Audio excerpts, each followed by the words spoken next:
মধ্যপ্রাচ্যে যুদ্ধের উত্তাপ বাড়ছে। সেই উত্তাপের আঁচ এবার পড়তে শুরু করছে আন্তর্জাতিক তেল বাজারেও।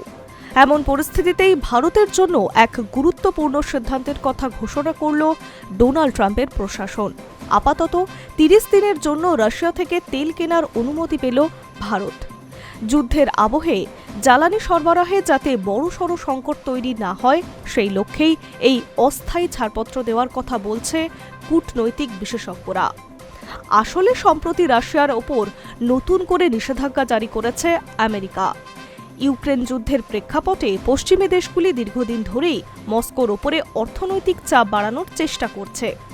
সেই নিষেধাজ্ঞা জারি হওয়ার আগেই বহু রুশ তেলবাহী জাহাজ সমুদ্রে পাড়ি দিয়েছিল, কিন্তু নতুন বিধিনিষেধ কার্যকর হওয়ার পর সেই জাহাজগুলি তেলের ক্রেতা নিয়ে তৈরি হয়েছে অনিশ্চয়তা। ঠিক তখনই সামনে আসছে ভারতের নাম। মার্কিন প্রশাসনের তরফে জানানো হয়েছে ইতিমধ্যেই সমুদ্র থেকে রুশ তেলবাহী জাহাজ থেকে ভারত আপাতত তেল কিনতে পারবে না। মার্কিন স্বরাষ্ট্র সচিব স্কট বেসেন্ট জানিয়েছেন, ভারত আমেরিকার অন্যতম গুরুত্বপূর্ণ কৌশলগত অংশীদার।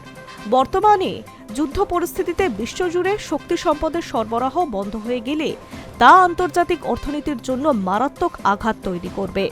তাই সমসাময়িক এই ব্যবস্থা নেওয়া হয়েছে। বিশেষজ্ঞদের মতে এই সিদ্ধান্তর পিছনে রয়েছে আরও একটি বড় কারণ, মধ্যপ্রাচ্যের উত্তেজনা।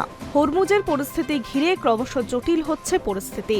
ইরানের হুঁশিয়ারি দিয়েছে এই গুরুত্বপূর্ণ জলপথ জাহাজ চলাচল বন্ধ করে দেওয়া হবে। বিশ্বের অন্যতম ব্যস্ত তেলবাহী রুট এই হরমুজ প্রণালী দিয়েই ভারতের বিপুল পরিমাণ জ্বালানি আসে ভারতে। ভারতের মোট তেলের চাহিদার প্রায় ৮৫% আমদানি নির্ভর। এর মধ্যে প্রায় অর্ধেক আসে হরমুজ প্রণালী দিয়ে। ইরাক, সৌদি আরব, সংযুক্ত আরব আমিরশাহী এবং কুয়েতের মতো দেশ থেকে প্রতিদিন প্রায় ২৫ থেকে ২৭ লক্ষ ব্যারেল তেল ভারতে পৌঁছে যায় এই পথে। পাশাপাশি ভারতের তরল প্রাকৃতিক গ্যাস বা এলএনজি আমদানির প্রায় ৬০% এই রুটের ওপরেই নির্ভরশীল। এই কারণেই হরমুজ প্রণালী বন্ধ হয়ে গেলে ভারতের জ্বালানি নিরাপত্তা বড়সড় চ্যালেঞ্জের মুখে পড়তে পারে বলে আশঙ্কা তৈরি করা হচ্ছে। ঠিক সেই সময়েই সামনে আসে রাশিয়ার বিকল্প সরবরাহ।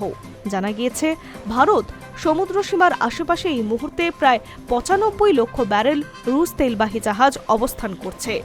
তবে সেই তেল কেনা নিয়েই রয়েছে কূটনৈতিক জটিলতা।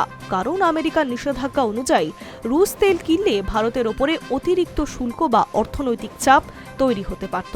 কিন্তু আপাতত ৩০ দিনের জন্য সেই আশঙ্কা কাটল। বিশ্লেষকদের মতে এই সিদ্ধান্ত ভারতের জন্য সাময়িক স্বস্তি এনে দিলেও ভবিষ্যতের সমীকরণ অনিশ্চিত। একদিকে পুরনো মিত্র রাশিয়া, অন্যদিকে কৌশলগত অংশীদার আমেরিকা। এই দুই শক্তিধর দেশের মধ্যে ভারসাম্য বজায় রাখাই এখন নয়াদিল্লির বড় কূটনৈতিক চ্যালেঞ্জ। এখন প্রশ্ন একটাই, এই ৩০ দিনের সময়সীমা শেষ হওয়ার পর ভারতের রুশ তেল আমদানি কি আবার চাপ কমিয়ে দেবে ওয়াশিংটন, নাকি বিশ্ব রাজনীতির নতুন সমীকরণে জ্বালানি কূটনীতির নতুন অধ্যায় শুরু হতে চলেছে?